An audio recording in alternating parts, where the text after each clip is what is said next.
펜타곤이 발칵 뒤집혔습니다. 310억 달러짜리 미국 정찰위성 8기가 하룻밤 만에 전부 먹통이 됐습니다. 그런데 유일하게 눈을 뜨고 있는 위성이 하나 있었습니다. 3주 전 미 국방부 차관보가 장난감이라 비웃고 자료를 쓰레기통에 던진 바로 그 한국 위성이었습니다. 백악관에서 전화가 왔습니다. 세계 최강 미국이 한국에 무릎 꿇은 충격적인 전말을 지금 공개합니다. 시작하기 전 구독과 좋아요, 그리고 대한민국 화이팅 댓글로 한국을 응원해주세요. 펜타곤 지하 3층 국가지휘센터의 비상등이 미친 듯이 깜빡이고 있었습니다. 310억 달러를 쏟아부은 미국의 정찰위성 시스템이 단 하룻밤 만에 전부 먹통이 되었습니다. 8기의 최첨단 정찰위성이 동시에 눈이 멀었습니다. 이스라엘의 오펙 위성 3기도 블라인드 상태. 전 세계 서방 진영의 하늘 위 눈이 통째로 꺼져버린 겁니다. 그 순간 백악관 상황실에서 걸려온 한 통의 전화가 제 인생을 송두리째 뒤흔들었습니다. 캠벨 차관보, 지금 중동 상공을 볼 수 있는 위성이 있기는 합니까? 대통령의 목소리는 차가웠습니다. 저는 대답할 수 없었습니다. 32년간 미국 국방부에서 정보 감시 정찰 체계를 총괄해온 더글러스 캠벨. 그게 저입니다. 미국의 하늘 위 눈을 만들고 키우고 지켜온 사람. 연간 310억 달러의 정찰위성 예산을 집행하며 전 세계 어떤 나라도 미국의 눈을 피할 수 없다고 자부해왔던 사람. 바로 저였습니다. 하지만 그날 밤 저는 난생 처음 아무것도 보이지 않는 공포를 맛봤습니다. 심장이 조여오는 것 같았습니다. 양손이 부들부들 떨려서 수화기를 제대로 잡을 수가 없었습니다. 목구멍이 바싹 말라붙었고 식은땀이 등골을 타고 허리까지 흘러내렸습니다. 대통령 각하, 현재 가용한 정찰 자산을 긴급 점검 중입니다. 곧 보고 드리겠습니다. 수화기를 내려놓는 제 손은 여전히 떨고 있었습니다. 하지만 진짜 공포는 따로 있었습니다. 제가 3주 전에 저지른 일 때문이었습니다. 3주 전, 저는 한국의 정찰위성 기술을 장난감이라 불렀습니다. 한국 국방과학연구소 방문단의 브리핑을 5분 만에 잘라버렸습니다. 그들이 내민 기술 자료를 읽어보지도 않고 쓰레기통에 던졌습니다. 그리고 지금 310억 달러짜리 미국의 눈이 전부 멀어버린 이 순간, 제가 장난감이라 비웃었던 그 한국 위성만이 유일하게 중동 하늘 위에서 눈을 뜨고 있었습니다. 지금부터 그 소름 돋는 이야기를 시작하겠습니다. 이야기는 3주 전으로 거슬러 올라갑니다. 그날은 워싱턴에 첫눈이 내리던 겨울 아침이었습니다. 저는 펜타곤 4층에 위치한 제 집무실에서 아침 브리핑 자료를 넘기고 있었습니다. 창밖으로 알링턴 국립묘지의 하얀 비석들이 눈에 덮여가고 있었고 집무실 안에는 간 내린 블랙커피의 쓴향이 감돌았습니다. 32년 경력의 아침 루틴이었죠. 브리핑 자료를 훑고 위성 궤도 보고서를 확인하고 NRO 국장과 통화하는 것. 매일 반복되는 일상이었습니다. 그때 비서실장 토머스가 문을 노크했습니다.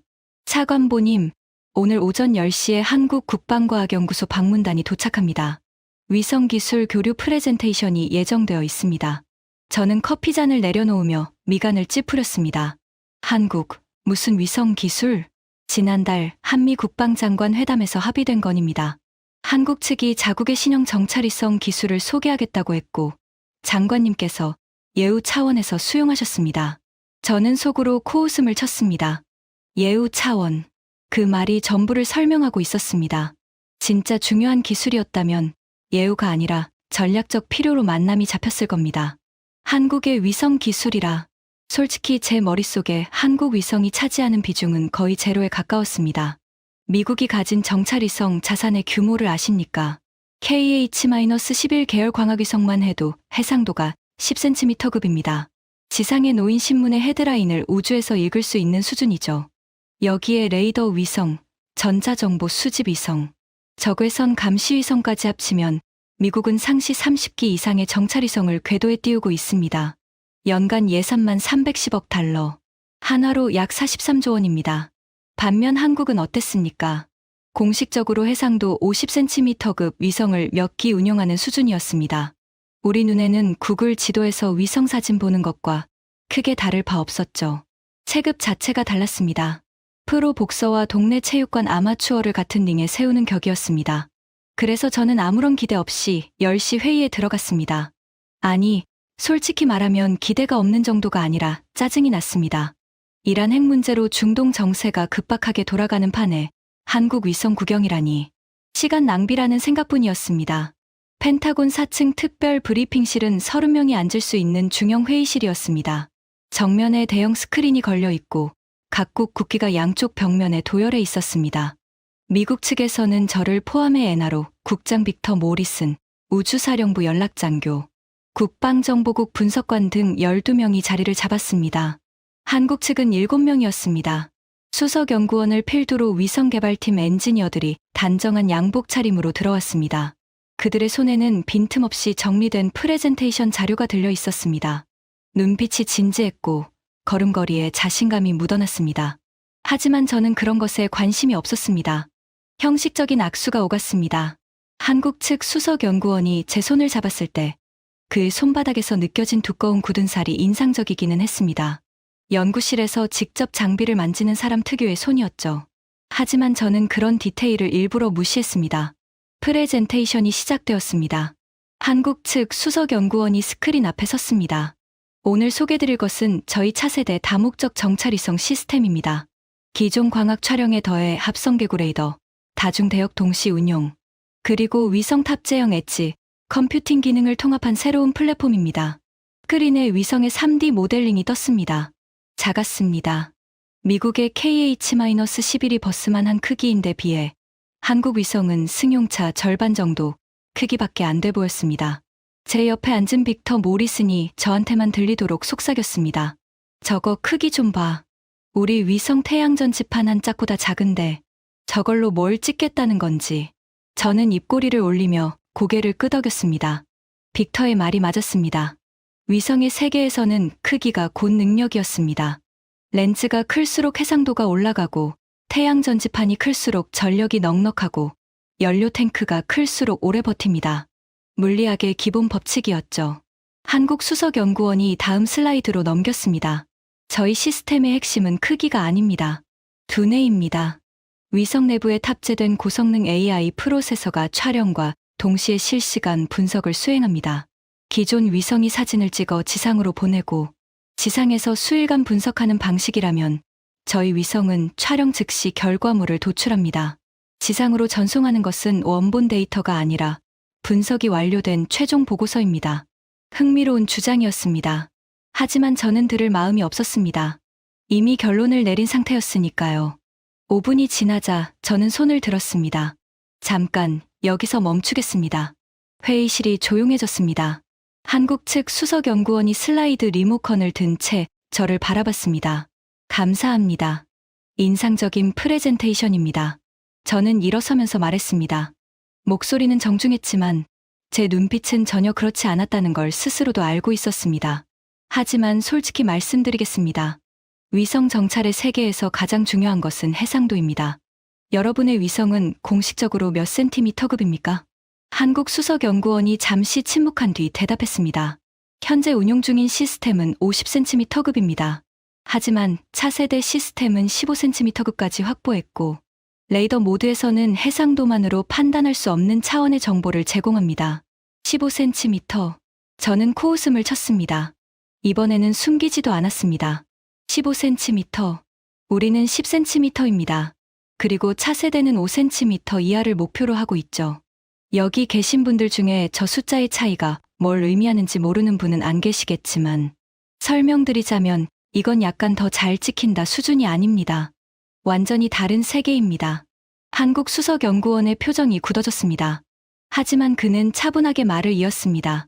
차관보님, 해상도는 중요한 지표이지만 유일한 지표는 아닙니다. 저희가 오늘 보여드리고 싶은 것은 악천후 환경에서의 관통 능력과 실시간 처리 기술입니다. 기상 악화 시 광학위성은 무용지물이 되지만 저희 시스템은 제가 그의 말을 잘랐습니다. 고마운데 그 정도면 됐습니다. 저는 손을 내저으며 의자에 다시 앉았습니다. 빅터, 의견 있나? 제가 엔하로 국장 빅터 모리슨에게 발언권을 넘겼습니다. 빅터는 기다렸다는 듯 몸을 앞으로 기울였습니다. 그는 입가에 비릿한 웃음을 머금고 한국 측을 훑어보았습니다. 실례가 안 된다면 한 가지 여쭤봐도 됩니까? 여러분 위성이 현재 궤도에서 운용 중인 기수가 몇 기입니까? 한국 측 엔지니어 한 명이 대답했습니다. 현재 5기입니다. 오기. 빅터가 고개를 천천히 끄덕였습니다. 그의 목소리에는 노골적인 경멸이 묻어 있었습니다. 우리는 상시 30기 이상을 운용합니다. 예비 기체까지 합치면 50기가 넘죠. 위성 정찰이라는 건 시스템입니다. 한두 기 띄워서 되는 게 아닙니다. 여러분이 가진 오기로는 특정 지역을 하루에 몇 번이나 촬영할 수 있습니까? 재방문 주기가 몇 시간입니까? 한국 측이 대답하려 했지만 빅터가 손을 들어 제지했습니다. 수사적 질문입니다. 대답 안 하셔도 됩니다. 제가 말씀드리고 싶은 건 이겁니다. 여러분의 기술이 아무리 뛰어나다 해도 오기로는 지구를 감시할 수 없습니다. 그건 장난감이에요. 멋진 장난감. 하지만 장난감은 장난감입니다. 장난감. 그 단어가 브리핑실 안에 메아리쳤습니다. 한국 측의 표정이 일제히 경직되었습니다. 수석 연구원에 악수할 때 느꼈던 그 두꺼운 굳은 살, 그 손이 주먹을 쥐는 것이 보였습니다. 하지만 그는 아무 말도 하지 않았습니다. 저는 빅터의 말에 고개를 끄덕이며 시계를 봤습니다. 회의 시작 12분이 지났습니다. 프레젠테이션은 여기까지 하겠습니다. 여러분의 기술 발전에 박수를 보냅니다. 하지만 솔직히 현 단계에서 미국의 정찰 체계에 한국 위성 데이터를 연동할 필요성은 보이지 않습니다. 장비 수준이 맞지 않으면 시스템에 연결해봤자 노이즈만 늘어납니다. 한국 수석 연구원이 마지막으로 한마디 했습니다. 그의 목소리는 낮았지만 또렷했습니다. 차관보님, 하늘이 맑을 때는 누구나 볼 수 있습니다. 진짜 눈의 가치는 아무것도 보이지 않을 때 드러나는 겁니다. 그날이 오면 생각이 달라지실 겁니다. 저는 그 말을 흘려들었습니다. 아무것도 안 보이는 날이 뭔데? 310억 달러짜리 우리 시스템이 못 보는 걸 한국의 5기짜리 위성이 본다고? 농담도 적당히 해야죠. 한국 방문단은 조용히 자료를 정리하고 브리핑실을 나갔습니다. 마지막으로 나가는 수석 연구원의 뒷모습이 유난히 굳었습니다. 분노를 삼키고 있다는 걸 알 수 있었습니다. 하지만 저는 신경 쓰지 않았습니다. 빅터가 씩 웃으며 저에게 말했습니다. 더그, 잘 처리했어. 솔직히 장관이 이 미팅을 잡은 것 자체가 시간 낭비였지. 한국 위성 데이터를 우리 시스템에 연동하면 오히려 데이터 품질이 떨어져. 구글 어스 수준의 사진을 군사 등급 네트워크에 넣을 수는 없잖아. 저도 웃었습니다. 빅터의 말이 옳다고 확신했으니까요. 그 확신은 3주 뒤에 산산조각이 납니다. 하지만 그때의 저는 전혀 몰랐습니다. 제가 쓰레기통에 던진 그 기술 자료가 얼마나 대단한 것이었는지를. 제가 장난감이라 비웃은 그 위성이 곧 미국의 목숨줄을 쥐게 될 거라는 것을 말입니다. 그날 저녁, 저는 알링턴의 자택에 돌아와 와인 한 잔을 마시며 한국 방문단의 일을 까맣게 잊었습니다. 3주 뒤, 잠에서 깨어난 건 새벽 3시였습니다. 침대 옆 보안 전화기가 붉은 빛을 내며 울리고 있었습니다. 빨간 전화기가 울린다는 것은 한 가지를 의미합니다. 국가 비상사태. 차관보님, 중동 상황이 급변했습니다. 지금 즉시 펜타곤으로 오셔야 합니다. 제 운전병이 대기하고 있었습니다. 알링턴에서 펜타곤까지 차로 7분. 이 7분 동안 보안 태블릿으로 전달받은 상황 보고서는 제 혈압을 급격하게 끌어올렸습니다. 6시간 전, 적국의 핵시설에서 대규모 활동이 포착되었습니다. 지하 벙커에서 미사일 이동 징후가 있었고 핵탄두 장착 가능성이 보고되었습니다. 하지만 정확한 위치와 규모를 확인할 수 없었습니다. 이유는 단 하나. 우리 위성이 아무것도 보지 못하고 있었기 때문입니다. 펜타곤 지하 3층 국가지휘센터에 도착했을 때 그곳은 이미 전쟁터였습니다. 30개의 대형 모니터가 벽면을 가득 채우고 있었지만 그중 절반은 정적 화면이거나 신호 없음이라는 글자를 내뿜고 있었습니다.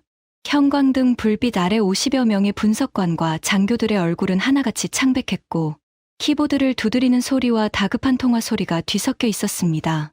빅터 모리슨이 저를 보자마자 달려왔습니다. 3주 전 한국 위성을 비웃던 그 여유만만한 표정은 온데간데 없었습니다.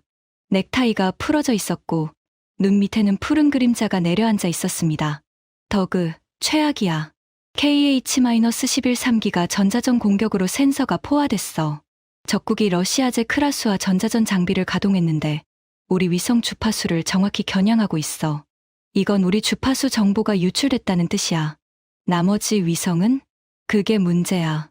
설상가상으로 50년 만에 대형 모래폭풍이 중동 전역을 덮쳤어. 광학위성 5기가 전부 렌즈 보호 모드로 전환했어. 억지로 렌즈를 열면 모래 입자의 코팅이 벗겨져서 수십억 달러짜리 위성이 고철이 돼 저는 심장이 철렁 내려앉는 것을 느꼈습니다. 두 다리에서 힘이 빠져나가는 것 같았습니다. 전자전으로 3기, 모래 폭풍으로 5기, 8기가 동시에 무력화된 겁니다. 이스라엘은 오펙 위성도 같은 상황이야. 그쪽도 모래 폭풍에 광학 위성을 접었어. 전자전 대응은 우리보다 취약하고 저는 작전실 중앙에 거대한 디스플레이를 올려다봤습니다. 중동 지역 지도 위에 각국 위성의 궤도가 표시되어 있었습니다. 미국 위성은 빨간색, 이스라엘은 보라색, 유럽은 파란색. 모든 점들이 중동 상공을 피해 물러나 있거나 비활성 상태를 나타내는 회색으로 변해 있었습니다. 그때 저는 지도 한 구석에서 깜빡이는 작은 점 하나를 발견했습니다. 초록색, 한국 위성이었습니다. 모든 위성이 눈을 감고 후퇴한 그 폭풍의 한가운데를 초록색 점 하나가 유유히 관통하고 있었습니다. 마치 태풍의 눈을 뚫고 날아가는 한 마리 독수리처럼 저는 그 초록색 점을 멍하니 바라봤습니다. 3주 전 제가 장난감이라 비웃었던 바로 그 위성이었습니다. 제가 프레젠테이션을 5분 만에 잘라버렸던 바로 그 기술이었습니다. 제가 쓰레기통에 던진 바로 그 자료의 주인공이었습니다. 빅터도 그 점을 봤습니다. 잠시 침묵이 흘렀습니다. 빅터, 한국 위성은 왜 아직 살아있지? 빅터의 대답은 힘이 빠져 있었습니다. 모르겠어. 같은 모래 폭풍을 맞고 있는데 궤도를 이탈하지 않고 있어. 레이더 모드로 작동 중인 것 같은데 이 기상 조건에서 레이더를 켜봤자 노이즈 덩어리만 잡히거든. 한국 애들이 뭘 보겠어. 그냥 배터리 낭비하는 거지. 빅터는 여전히 한국 위성을 무시하고 있었습니다. 하지만 저는 3주 전 한국 수석연구원의 마지막 말이 갑자기 떠올랐습니다. 하늘이 맑을 때는 누구나 볼 수 있습니다. 진짜 눈의 가치는 아무것도 보이지 않을 때 드러나는 겁니다. 등골이 서늘해졌습니다. 설마 그가 이걸 예견한 건 아니겠지. 이건 우연이겠지. 하지만 저 초록색 점은 분명히 눈을 뜨고 있었습니다. 310억 달러짜리 미국의 눈이 전부 감긴 이 칠흑 같은 밤에 한반도에서 날아온 작은 위성 하나만이 홀로 깨어 있었습니다. 그리고 바로 그 순간 백악관에서 전화가 왔습니다. 캠벨 차관보, 지금 중동 상공을 볼 수 있는 위성이 있기는 합니까? 저는 그 초록색 점을 노려보며 이를 악물었습니다. 대답해야 했습니다. 하지만 그 대답은 32년 경력에서 가장 치욕적인 문장이 될 것이었습니다. 310억 달러를 쏟아부은 미국의 정찰 체계가 전멸한 이 순간, 유일하게 눈을 뜨고 있는 것은 3주 전 제가 장난감이라 비웃고 쓰레기통에 집어던진 한국의 위성이라는 사실. 대통령 각하, 현재 가용한 서방 진영 위성 자산은 전부 비활성 상태입니다. 다만 한 가지 옵션이 있기는 합니다. 한국의 정찰위성이 현재 중동 상공에서 작동 중인 것으로 보입니다. 수화기 너머에서 긴 침묵이 흘렀습니다. 한국 위성이라고? 대통령의 목소리에 당혹감과 불신이 가득했습니다. 무리도 아니었습니다. 세계 최강 미국의 정보 수장이 한국에게 도움을 요청해야 한다니. 이것은 미국 정보 역사상 전례 없는 굴욕이었습니다. 즉시 한국 측에 연락하세요. 지금 당장. 전화가 끊어졌습니다. 저는 수화기를 내려놓고 눈을 감았습니다. 연락해야 할 상대는 바로 3주 전 제가 모욕하고 내쫓은 그 한국 국방과학연구소였습니다. 제가 5분 만에 브리핑을 잘라버린 그들에게 이제 무릎을 꿇고 도와달라고 해야 하는 겁니다. 자존심이 갈갈이 찢어지는 소리가 들렸습니다. 하지만 선택의 여지가 없었습니다. 적국의 핵미사일이 장착되는 그 순간에도 시계는 멈추지 않았고 우리에게는 눈이 없었습니다. 그 초록색 점을 빌려오지 않으면 수만 명의 미군이 증발할 수도 있었습니다.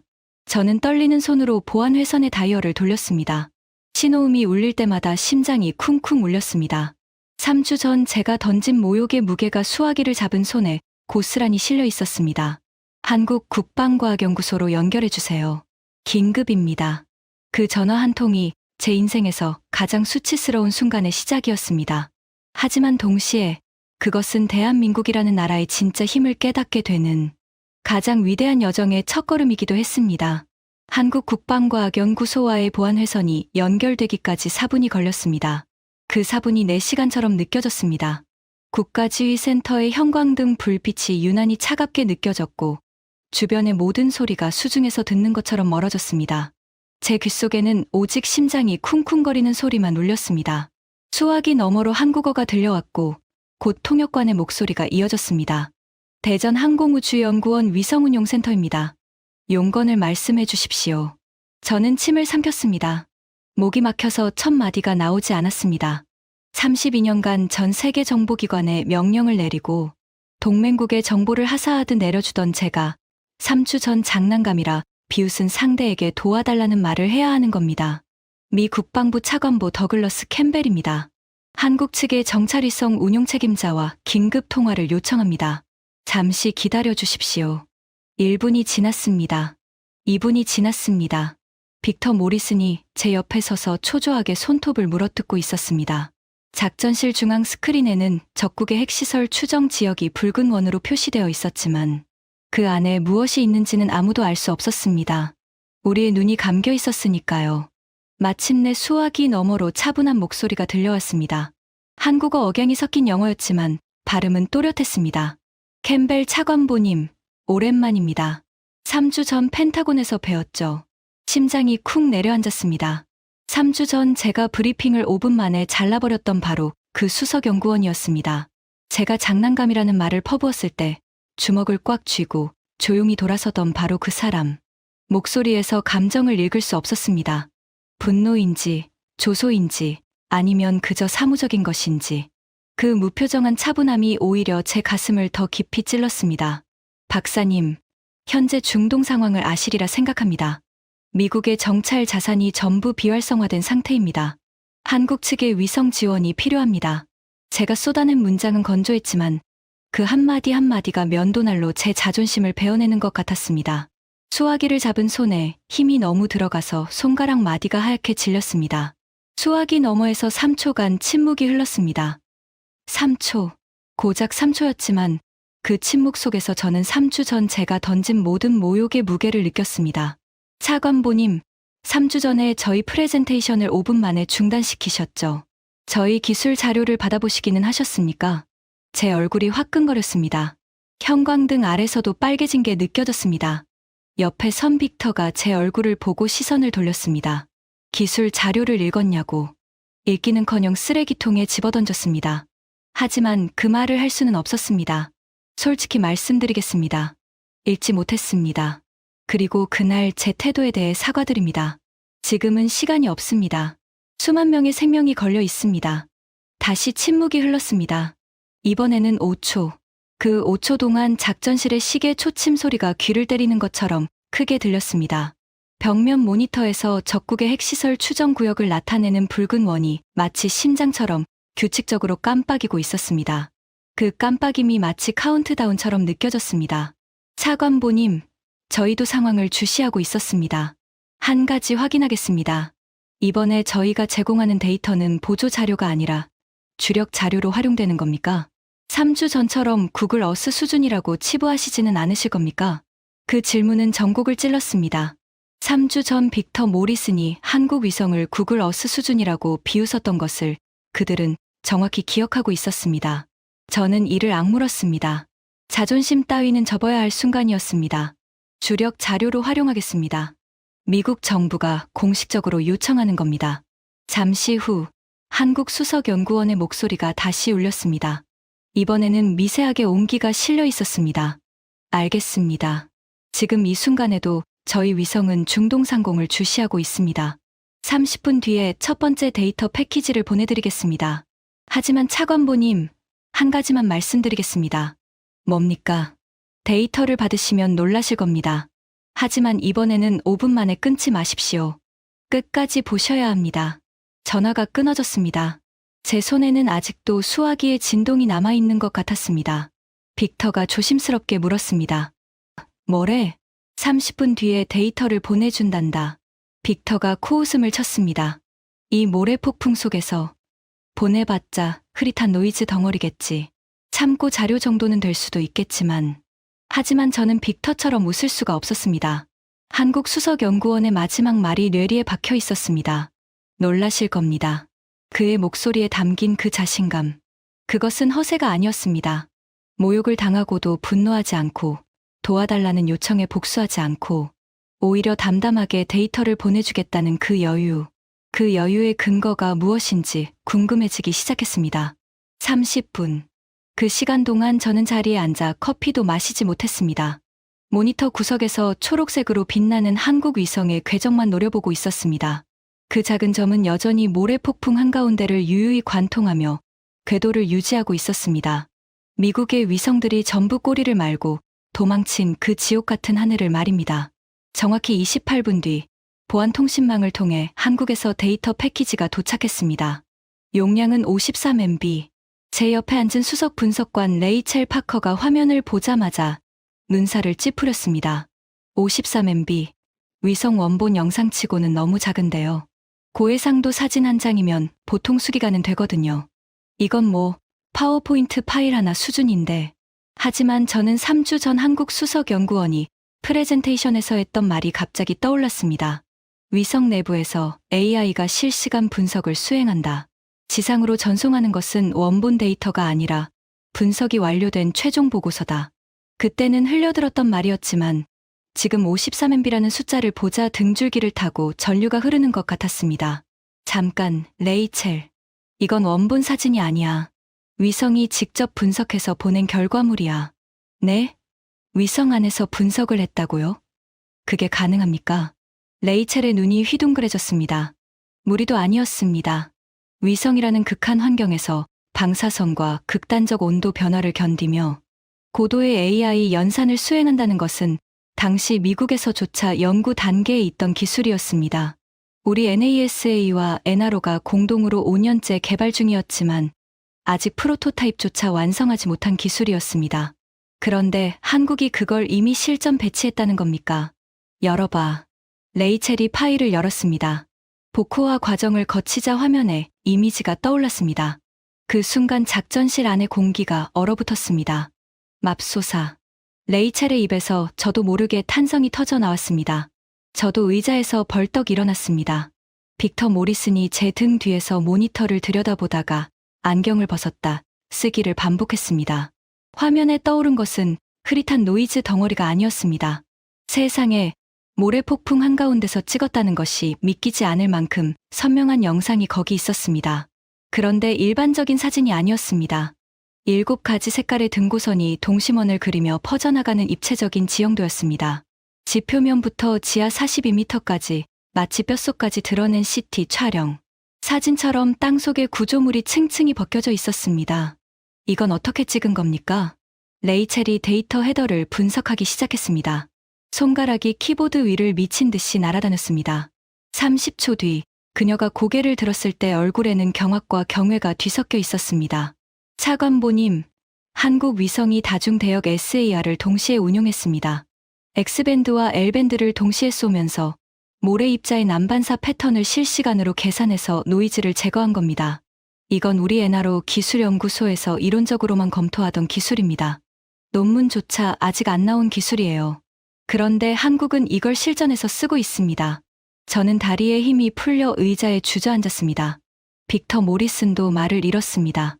3주 전 그가 장난감이라 불렀던 그 작은 위성이 미국이 이론, 연구 단계에서 끙끙대고 있는 기술을 이미 실전에 투입하고 있었다는 사실. 그것은 우리의 상식을 완전히 뒤집어 엎는 것이었습니다. 하지만 충격은 이제 시작에 불과했습니다. 더 보세요. 레이첼이 화면을 스크롤했습니다.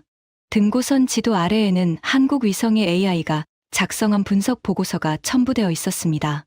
영어와 한국어가 병기된 그 보고서는 소름 끼칠 정도로 정밀했습니다. 타겟 식별 지하 복합시설, 깊이 42m, 총 4개 층, 1층 인원거주 구역, 열원 52개 감지, 추정 인원 48에서 55명, 2층 전자 장비 집중 구역, 전자기 방출 패턴 분석 결과, 우라늄 농축 원심 분리기 가동 징후, 3층 대형 엔진 테스트 구역, 최근 72시간 이내 고온 연소 흔적, 지표면 열복사 잔여량으로 추정한 연소 온도 섭씨 2800도, 4층 차폐 강화 구역, 이중 콘크리트 차폐벽, 방사선 차폐 구조 확인, 핵물질 저장소 추정, 신뢰도 98.7%.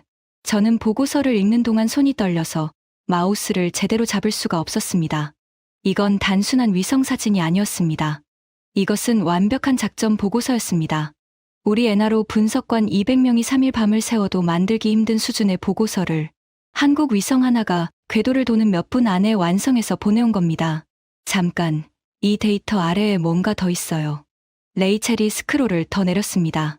화면 하단에는 색깔이 다른 데이터 블록이 하나 더 있었습니다. 그것을 열자 기괴한 파형 그래프가 나타났습니다. 이건 뭐지? 지표면 변이 데이터입니다. 한국 위성이 같은 지점을 2번 통과하면서 간섭계 레이더로 촬영한 겁니다. 첫 번째 통과 때와 두 번째 통과 때 사이의 지표면이 0.3mm 수축했습니다. 0.3mm, 500km 상공에서 0.3mm를 감지했다고? 네, 차관보님. 지하 엔진 테스트로 뜨거워진 흙이 식으면서 미세하게 가라앉은 겁니다. 한국 위성은 이 수축 패턴을 분석해서 지하 구조물의 정확한 형태를 역추적했습니다. 여기 빨간 구역이 엔진실이고 그 오른쪽 노란 통로가 핵탄두, 보관실로 이어지는 경로입니다. 빅터 모리슨이 뒤로 물러났습니다. 그의 얼굴에서 피가 빠져나가는 것이 보였습니다. 3주 전 장난감이라 비웃던 그 남자가 지금은 창백한 얼굴로 입술을 달싹이고 있었습니다. 이게 가능해? 우리 KH-11도 이런 건 못하는데. 이건 마법 아니야? 마법이 아닙니다. 모리슨 국장님. 기술입니다. 레이첼이 차분하게 대답했습니다. 하지만 그녀의 눈에도 경탄의 빛이 가득했습니다. 한국은 하드웨어의 크기로 승부하지 않았습니다. 소프트웨어와 인공지능으로 물리적 한계를 돌파한 겁니다. 우리가 렌즈를 키우고 위성 덩치를 불리는 동안 그들은 위성에게 두뇌를 심었습니다. 생각하는 위성을 만든 겁니다. 제 머릿속에서 3주 전의 기억이 비수처럼 꽂혔습니다. 한국 수석연구원이 프레젠테이션 첫 슬라이드에서 했던 말. 저희 시스템의 핵심은 크기가 아닙니다. 두뇌입니다. 그때 저는 그 말을 코웃음으로 받아넘겼습니다. 하지만 지금 눈앞의 데이터가 그 말이 허풍이 아니었음을 처절하게 증명하고 있었습니다. 한국 데이터의 충격파는 펜타곤을 넘어 순식간에 퍼져나갔습니다.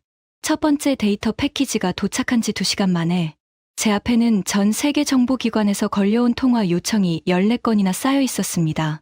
가장 먼저 반응한 것은 이스라엘이었습니다.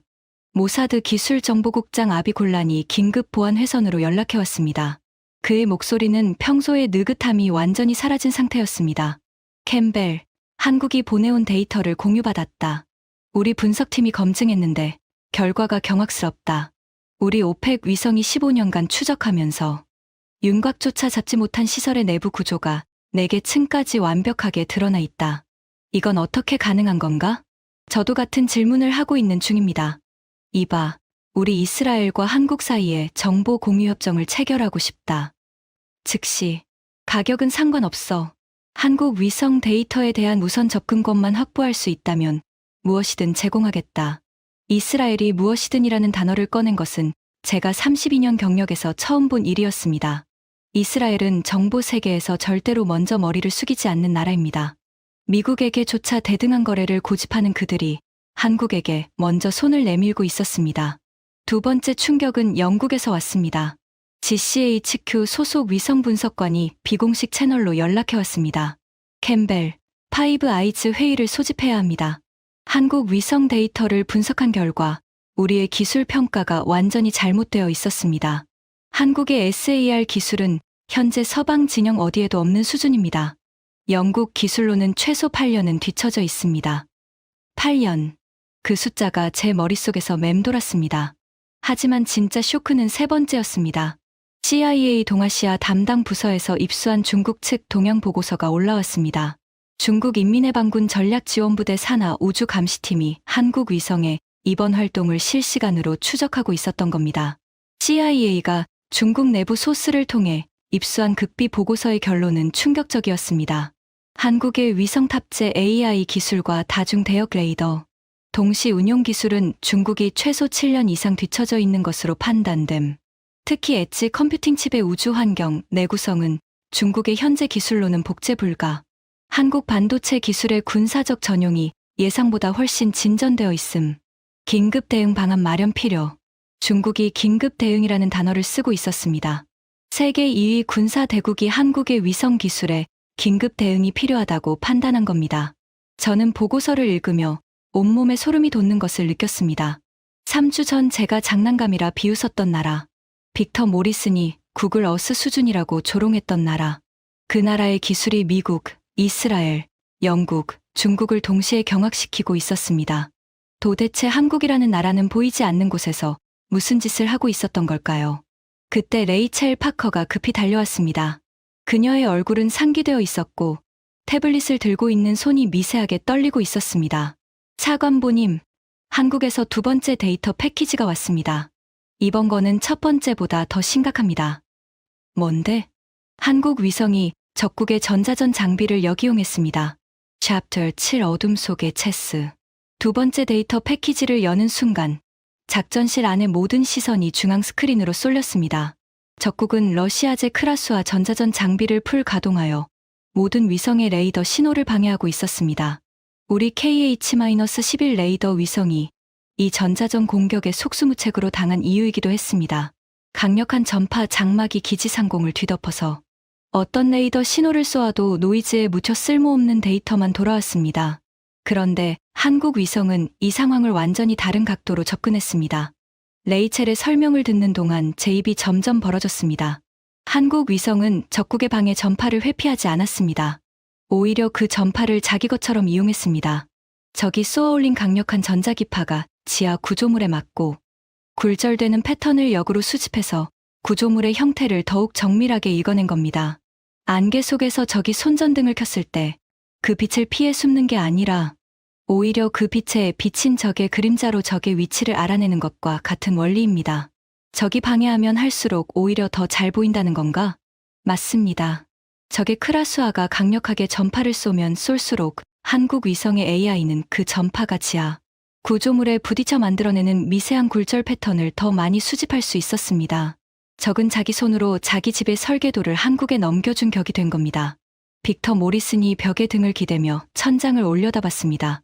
그의 입술이 파르르 떨렸습니다. 우리가 수십 년간 전자전 대응 기술을 개발해왔어. 방해 전파를 차단하고 주파수를 바꾸고 출력을 높이는 방식으로. 그런데 한국은 아예 발상 자체를 뒤집었어. 방해 전파를 무기로 쓰다니. 이건 우리가 생각조차 못한 건데. 그의 목소리에서 3주 전의 오만함은 완전히 사라져 있었습니다. 그 자리에 남은 것은 순수한 경탄이었습니다. 아니, 두려움에 가까웠습니다. 두 번째 데이터에는 더 충격적인 내용이 담겨 있었습니다. 한국 위성이 적국 기지의 전자전 장비를 역이용해서 읽어낸 추가 정보 목록이었습니다.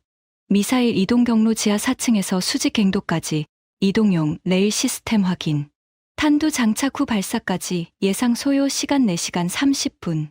발사대 위치 기지 동쪽 3.2km 지점 위장 구조물 아래. 지표면 온도 분석으로 최근 48시간 이내 발사대 덮개, 개폐 흔적 확인. 보복 발사 시나리오 기지 피격 시 자동 발사 프로토콜 가동 예상. 28발의 탄도미사일이 사전 입력된 좌표를 향해 발사될 것으로 추정. 목표 좌표 세 곳 식별 완료. 한국 위성은 적국이 공격을 받았을 때 보복으로 쏘아댈 미사일의 숫자와 목표 좌표까지 미리 계산해 놓은 겁니다. 이건 단순한 정보 수집이 아니었습니다. 이것은 완벽한 전쟁 시나리오였습니다.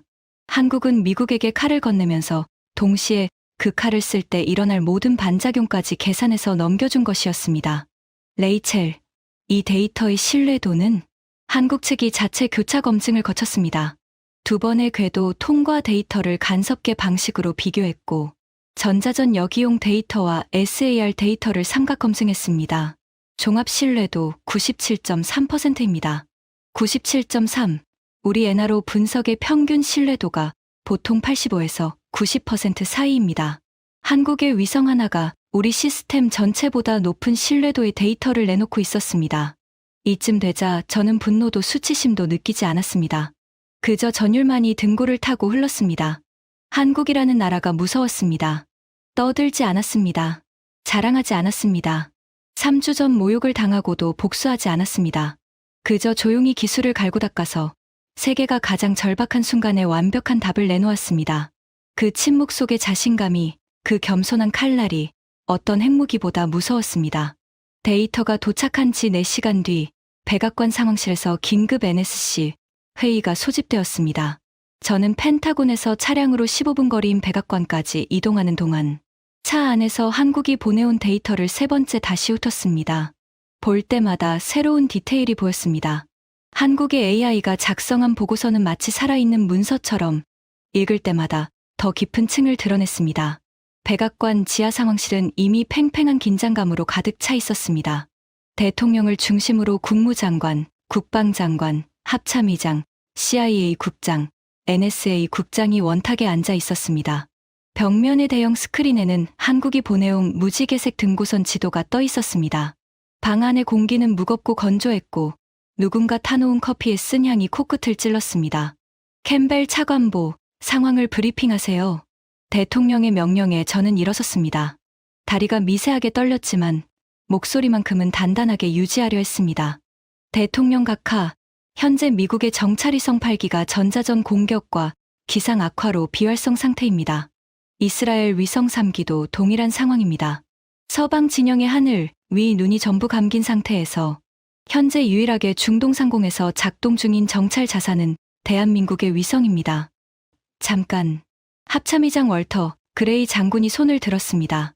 그는 덩치가 산만한 전형적인 전투 지휘관이었고 외교적 언어보다 직설적인 표현을 좋아하는 군인이었습니다. 한국 위성이 유일한 눈이라고? 우리가 연간 310억 달러를 쓰는데 고작 한국 위성 하나에 기대해야 한다는 말입니까? 유감스럽지만 현재로서는 그렇습니다. 장군님. 회의실이 술렁거렸습니다. CIA 국장이 안경을 벗으며 끼어들었습니다. 한국 데이터의 신뢰도는 어떻습니까? 우리가 독자적으로 검증할 방법은 있습니까? 저는 스크린을 가리키며 대답했습니다. 한국이 보내온 데이터는 두 가지 독립적 방식으로 교차 검증되어 있습니다. 다중대역 SAR 데이터와 간섭계 지표면 변이 데이터가 일치합니다. 또한 적국의 전자전 방해 신호를 역이용해서 얻은 지하 구조물 데이터가 세 번째 검증 수단으로 작동합니다. 종합 신뢰도 97.3%. 이 수준의 삼각 검증은 우리 NRO 시스템에서도 쉽게 달성하기 어려운 수치입니다. 대통령이 스크린 위의 등고선 지도를 뚫어지게 노려봤습니다. 그의 눈이 지하 4층 핵탄두 보관실을 나타내는 붉은 구역에 멈췄습니다. 이게 정말 한국이 독자적으로 만든 데이터입니까? 우리 NRO의 도움 없이 완전히 독자적입니다. 각하. 한국은 자체 개발한 위성, 자체 개발한 AI, 자체 개발한 레이더 기술로 이 모든 것을 해냈습니다. 솔직히 말씀드리자면 이 기술의 일부는 현재 미국이 보유하지 못한 것입니다. 그 말을 하는 순간 회의실의 공기가 변했습니다. 미국이 보유하지 못한 기술이라는 말. 정보 감시 정찰 분야에서 미국이 세계 최강이라는 전제가 무너지는 순간이었습니다. 합참의장 그레이 장군이 주먹으로 탁자를 내리쳤습니다. 310억 달러를 쓰고도 한국만 못하다는 소리입니까?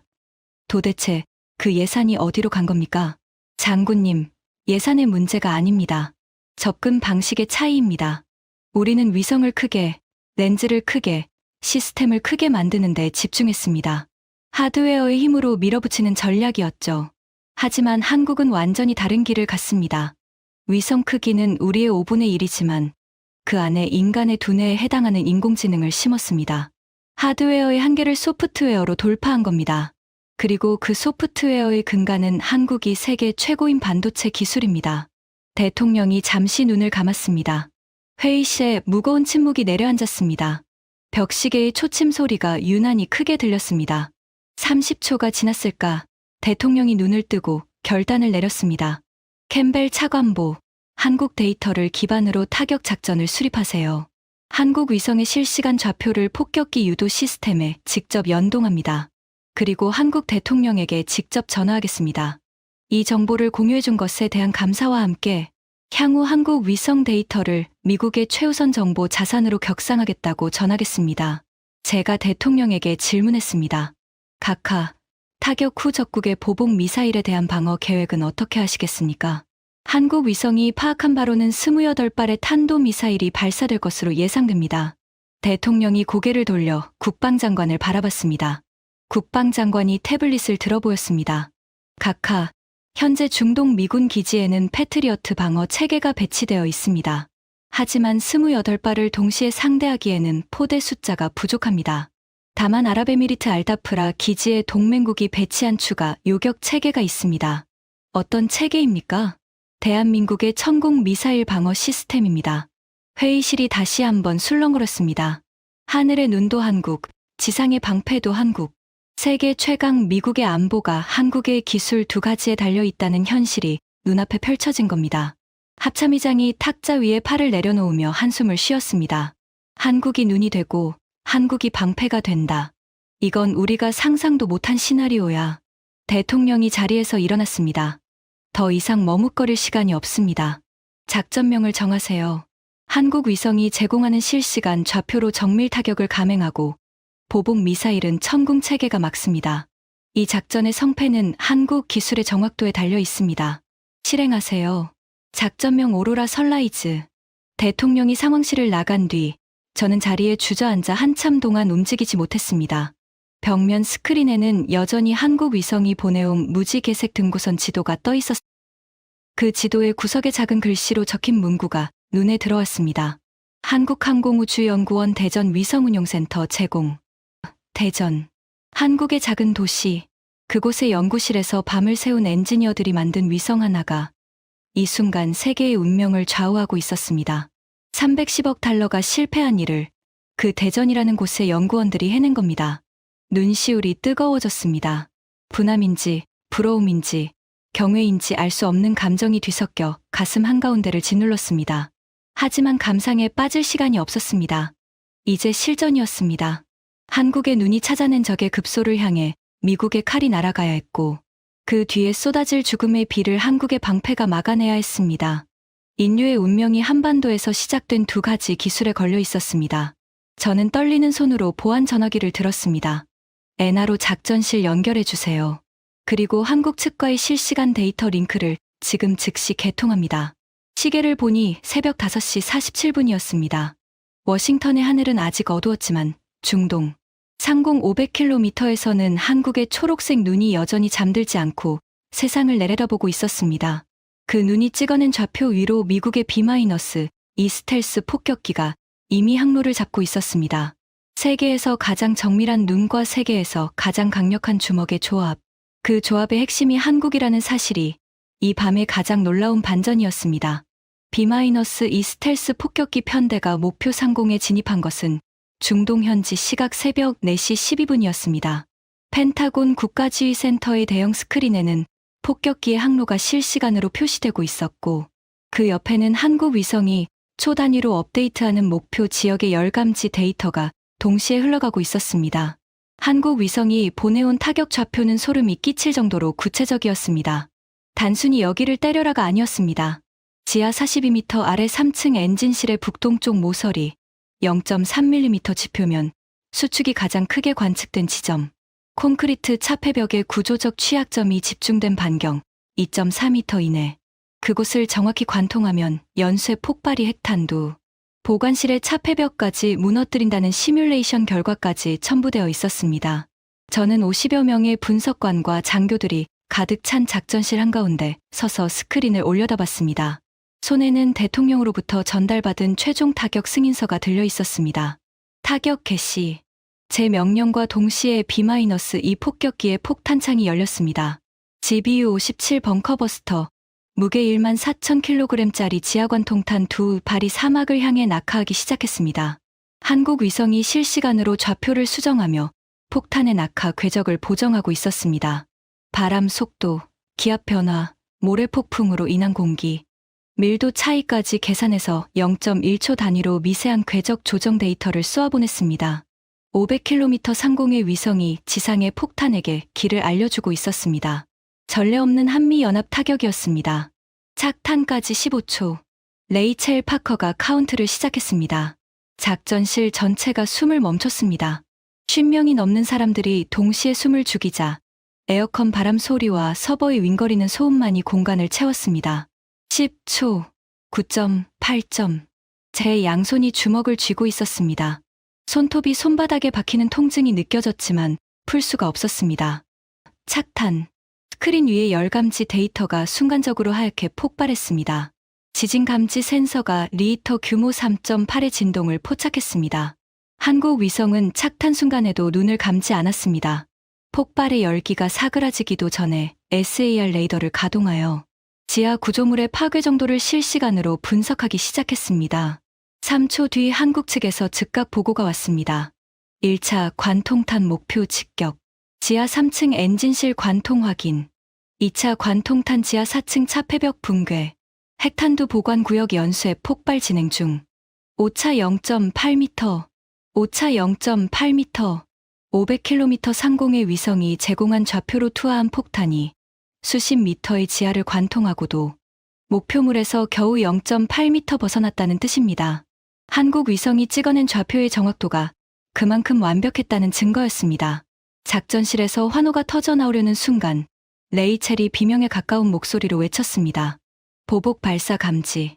탄도미사일 28발 발사. 방위 245도에서 270도 사이. 예상 도달 시간 3분 50초. 한국 위성이 예측한 그대로였습니다. 적국이 피격되자마자 자동 보복 프로토콜이 작동하여 사전에 입력된 좌표를 향해 28발의 탄도미사일이 일제히 솟구쳐 올랐습니다. 목표는 주변 미군 기지와 동맹국 시설이었습니다. 하지만 우리에게는 한국이 미리 계산해둔 보복 시나리오가 있었습니다. 28발이라는 숫자도 발사 각도도 목표 좌표 세 곳도 한국 위성이 이미 파악해둔 것이었습니다. 이 정보는 이미 중동 현지의 요격 부대에 전달되어 있었습니다.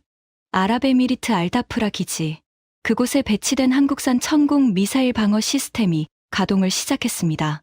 한국 위성이 눈이 되어 찾아낸 적의 심장을 미국의 주먹이 때렸고 이제 적의 반격을 한국의 방패가 막아내야 할 차례였습니다. 천궁 시스템의 위상 배열 레이더가 28개의 표적을 동시에 추적하기 시작했습니다. 그런데 문제가 생겼습니다. 적국은 진짜 미사일 사이에 수십 발의 기만 탄두, 이른바 디코이를 섞어서 발사한 겁니다. 미군의 패트리어트 레이더가 혼란에 빠졌습니다. 화면 위에 40개가 넘는 표적이 동시에 깜빡이며 어떤 것이 진짜이고 어떤 것이 가짜인지 구별이 되지 않았습니다. 패트리어트 시스템 과부하, 표적 식별 실패, 수동 전환 중. 미군 측 보고가 떨리는 목소리로 전해졌습니다. 제 가슴이 철렁 내려앉았습니다. 3분 50초 중 이미 1분이 지나고 있었습니다. 남은 시간 2분 50초. 그 순간 천궁 시스템의 사격 통제 컴퓨터가 다른 반응을 보이기 시작했습니다. 천궁은 한국 위성과 실시간으로 연동되어 있었습니다. 위성이 사전에 파악해둔 적의 발사대 위치, 미사일의 발사, 각도, 탄도의 예상 질량 데이터가 천궁의 AI에 이미 입력되어 있었던 겁니다. 디코이와 진짜 탄도의 차이를 위성 데이터와 대조하여 순식간에 걸러냈습니다. 천궁 시스템 표적 식별 완료. 진짜 탄도 28발 분리. 디코이 17발 제외. 전 포대 일제 사격 준비 완료. 발사. 중동의 밤하늘이 하얗게 밝아졌습니다. 천궁 미사일이 콜드 런칭 방식으로 발사대에서 수직으로 툭 튀어오른 뒤 공중에서 엔진이 점화되어 무시무시한 각도로 꺾이며 적의 탄두를 향해 돌진했습니다. 스크린에 표시된 궤적은 마치 밤하늘에 그려진 칼날 같았습니다. 히트 투 킬. 천궁 미사일은 폭약의 힘이 아니라 초속 수 킬로미터의 운동 에너지로 적의 탄두를 직접 들이받아 부수는 방식이었습니다. 150kg의 금속 덩어리가 마하 5 이상의 속도로 돌진할 때 발생하는 충격 에너지는 소형 폭탄과 맞먹습니다. 한 번 명중, 두 번 명중, 세 번 명중. 레이첼이 보고를 읽었습니다. 4번, 5번, 6번. 연쇄적으로 명중 보고가 들어왔습니다. 작전실의 모니터 위에서 적의 미사일을 나타내는 붉은 점들이 하나씩 꺼져갔습니다. 15번 명중, 16번, 17번. 모든 시선이 스크린에 고정되어 있었습니다. 아무도 말을 하지 않았습니다. 숨소리조차 들리지 않았습니다. 25번, 26번, 27번. 마지막 하나가 남았습니다. 28번째 미사일은 다른 것들보다 궤적이 불규칙했습니다. 최종 단계에서 기동 변환을 시도하며 요격을 피하려 했습니다. 3초간의 정적이 흘렀습니다. 그 3초가 3년처럼 느껴졌습니다. 그리고 마침내 28번 명중. 전탄 요격 완료. 방어선 돌파 제로. 작전실이 터져나갔습니다. 함성도, 울음도, 탄식도 뒤섞인 폭발적인 반응이었습니다. 누군가 박수를 쳤고 누군가 고개를 숙이고 기도를 했습니다. 빅터 모리스는 벽에 등을 기대고 천천히 바닥에 주저앉았습니다. 그의 눈가가 젖어 있었습니다. 28발 전탄 요격.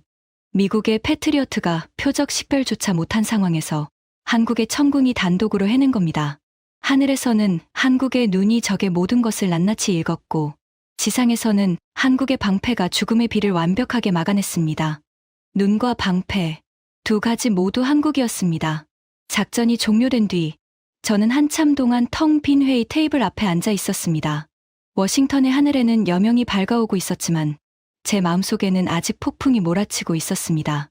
3주 전에 제 모습이 떠올랐습니다.